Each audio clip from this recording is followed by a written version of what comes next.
Hello and welcome to another episode of Talking Politics on the Hindu's YouTube channel. I'm Nistula Hebbar, the political editor of The Hindu and your host to a show where we go behind the stories hitting the headlines in domestic politics. Now this week, we are back to discussing freebie politics because even if Arvind Kejriwal has exited the scene in Delhi, Kejrinomics of free electricity or power supply has made a comeback in Bihar, where assembly polls are due later this year.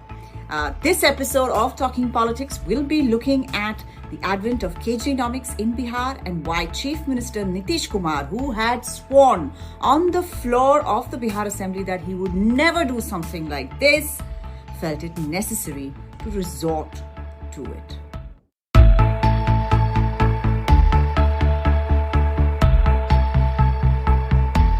Now, on Thursday morning, Bihar Chief Minister Nitish Kumar's government announced that power up to 125 units will be free for everybody in the state and is expected to benefit around 1.67 crore families. This was a move straight out of the copybook of former Chief Minister of Delhi, Arvind Kejriwal, who was the first politician in the country to promise free electricity, in his case up to 300 units, in Delhi during his election campaign before he became chief minister.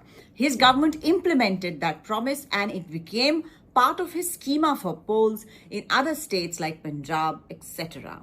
Now, Mr. Nitish Kumar has so far made several big announcements and free electricity is one of them because Bihar is to go to polls sometime later this year. Earlier on July 16th, Nitish Kumar asked the Education Department to lay the ground for the fourth installment of the teacher recruitment exam by the Bihar Public Service Commission, under which more than 1 lakh teachers would be recruited. Now, this is a job-giving thing, Sarkari Naukri, a good thing to do, a good thing to raise positive feeling right before the election. Similarly, on July 13th, he promised to provide jobs and employment opportunities to 1 crore youth in the next 5 years.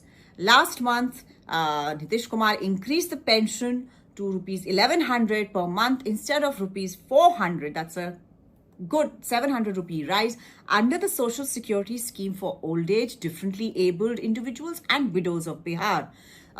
He also put in some domicile requirements to the reservations that he had announced in 2016.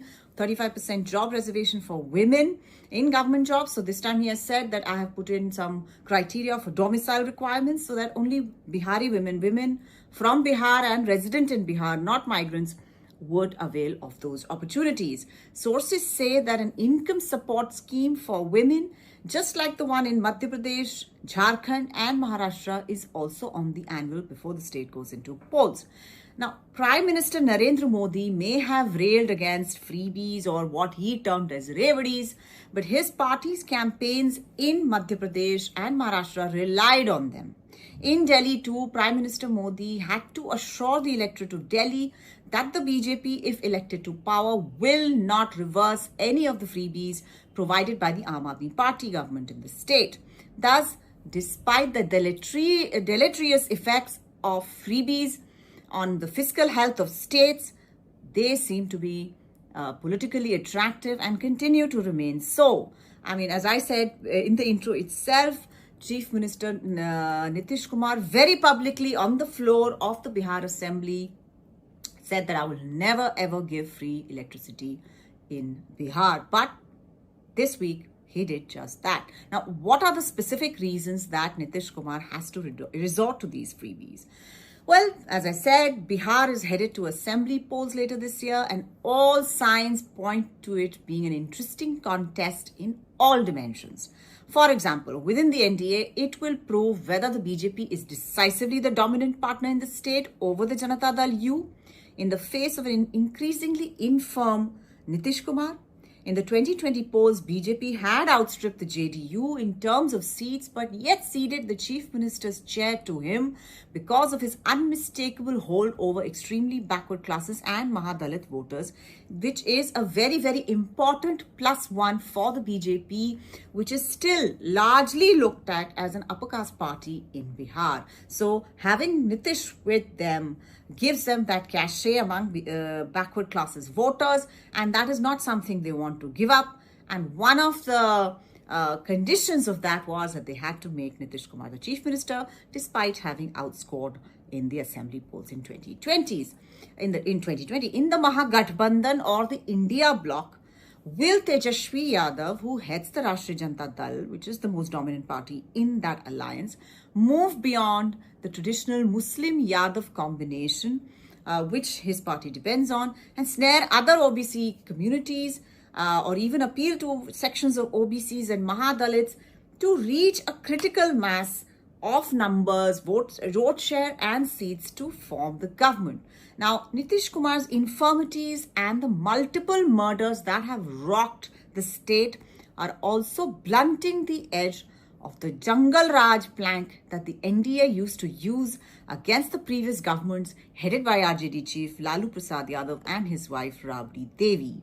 So these murders have actually raised a big question mark over the working of Sushasan Babu, or good governance man, or the governance man that Nitish Kumar's image makes him out to be. So all of this makes it a very, very tough election going ahead. And this, more than anything else, the presence of smaller parties in the fray, from Prashant Kishore's Jan Swaraj party to the Vikassheel Insan party of Mukesh Saini and some others, also make it an uncertain poll. Now, to put this in context, 11 seats in the 2020 assembly polls were decided by a margin of under 1,000 votes, and 26 seats by margins between 1 to 2.5% of the total votes polled, including the sensational victory of Janata Dal U's Krishna Murari Sharan Prem Mukhia, winning by just 12 votes, the narrowest margin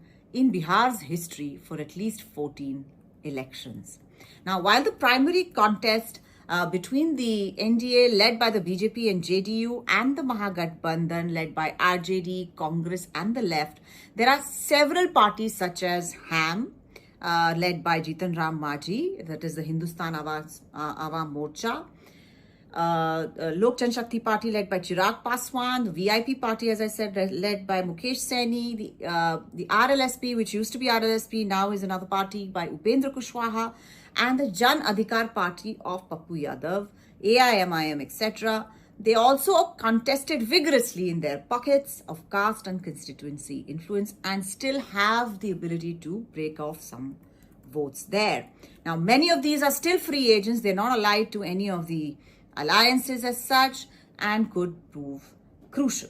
Now, this situation, along with what has become a contentious special intensive revision of electoral rolls by the Election Commission of India, means that the NDA government is not taking any chances.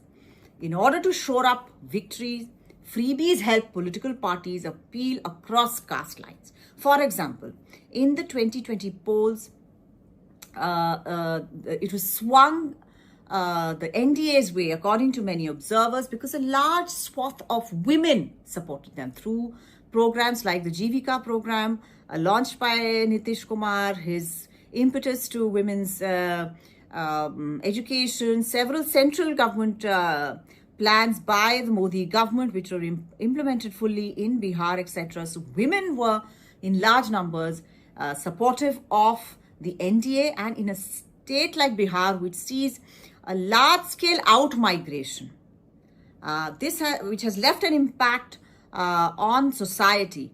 You know, this migration, it results in unlocking autonomous spaces for decision-making and local political negotiation for women who are left behind in these societies. When men move out of the state to work, it's the women in that society who start making decisions, and therefore they also arise as an important constituency. Now, this shift is reflected in the steady rise of female electoral participation in Bihar, with women outvoting men by 5 to 11 percentage points in the assembly polls of 2020. So they are a very, very big non-caste, so to speak, category who can be appealed to via freebies. Now, with political competition getting more acute, the cost of losing power getting higher for political parties. That is, if you lose power, there'll be some police cases against you, corruption cases against you. You could land up in jail. There could be a problem with funding, etc., etc.